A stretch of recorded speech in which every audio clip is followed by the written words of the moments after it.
Yeah, because the feeling comes before the rational thought about it. So, your body has that reaction before you're able to consider that, this isn't your only community, or this isn't your family or people that are sort of you're dependent on and that kind of thing. So I think the feeling will always be there, and it's always difficult, isn't it? But then you can override that with what comes next. So it's not about never having that feeling. And I hate it when people kind of say online, just stop caring what everybody thinks. And that is impossible, because you're built to care what people think of you. And you probably wouldn't function in a society that well if you didn't care what anybody thought of you. It's about how you then manage it. So when those thoughts come along about, a negative comment, it's what do you do next with what comes up? So yeah, it's really about how you kind of respond to the thoughts that come up after. And is it in those moments of rejection, is it really like the story we tell ourselves about what that rejection means to us? I'm thinking now more broadly about romantic rejection. I'm dating someone, she says, you're dumped.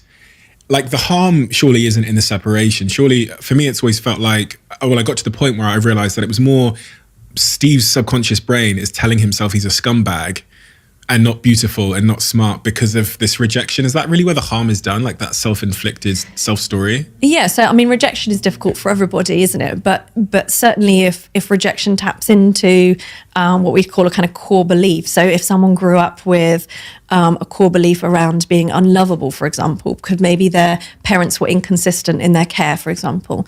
So they and you don't think about these beliefs consciously all the time. They're not at the forefront of your thought processes, but they will influence how you feel, and they'll influence how you behave and the choices that you make.